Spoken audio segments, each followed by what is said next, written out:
Hi, this is Gary with MacMost Now. On today's episode, let's look at doing some creative, fun editing using only Preview. So every new version of macOS 10 brings a new version of Preview, which changes things a little bit. So let's look at using the one in Mountain Lion to cut out part of one image, place it in another, and then do some things with that image before exporting it. So let's start out by cutting out part of an image. I'm going to drag and drop an image from the Finder here into Preview. I've got Preview in my dock, so it's easy to do. And I'm going to just cut out this head of this ostrich and use it in another image. To do that, I first need to turn on the editing tools. So I'm going to go to View here, and I'm going to go and Show Edit Toolbar. And I get a bunch of tools here at the top.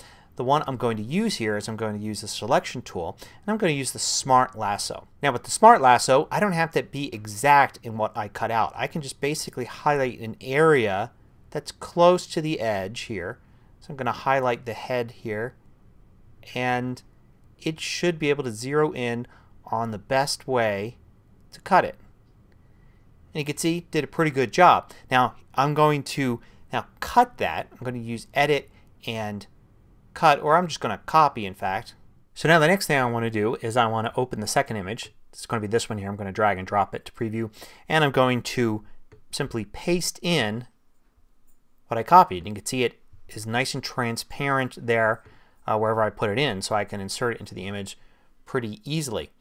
Now there's a bunch of stuff I can do with this right here. For instance, I can grab a corner and resize it. If I hold the Shift key down, it'll keep the ratio the same, so it won't stretch it horizontally or vertically. I can do that. I can actually do a little more by creating a new document. So new from Clipboard, and it's going to create this new document with that image in it. And I can do things like, say, I can rotate the image now. And now I can simply select all and copy here and go back into this image, paste it in, and now I've got a rotated image. Fortunately, you can't really rotate things past the 90-degree limit there, so I can only do 90 degrees, but it's a simple program. It's not a full thing like Photoshop. So I can insert it like that.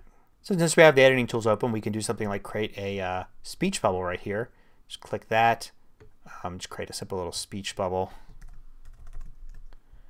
We can bring up the text inspector under tools to adjust the size. Something like that. And continue to make adjustments to that. And that'll become part of the image as well. So next you may want to crop this image. So cropping is done many different ways. One of the ways you can do it is use the crop to selection tool after you've selected something. So let's select pretty much most of the top of this here, and we could maybe shrink it down. We don't need everything over there. And then hit crop to selection. So now we have a nicer cropped area.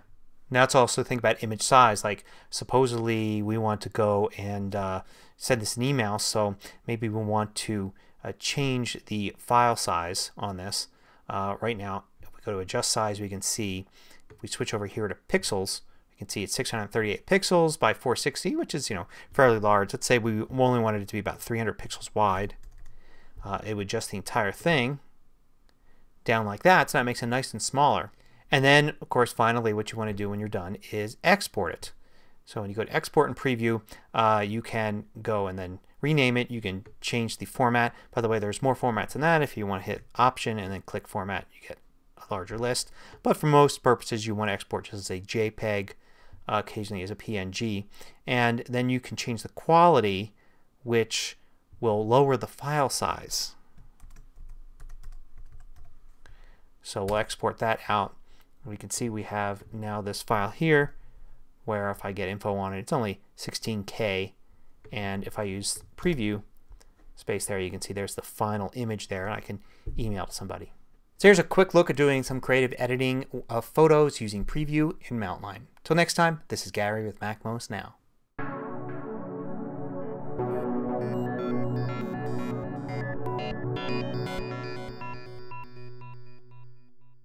Want more video tutorials? Just go to MacMost.com, click on the videos link at the top of the page, and then you can view all of the hundreds of MacMost videos by category.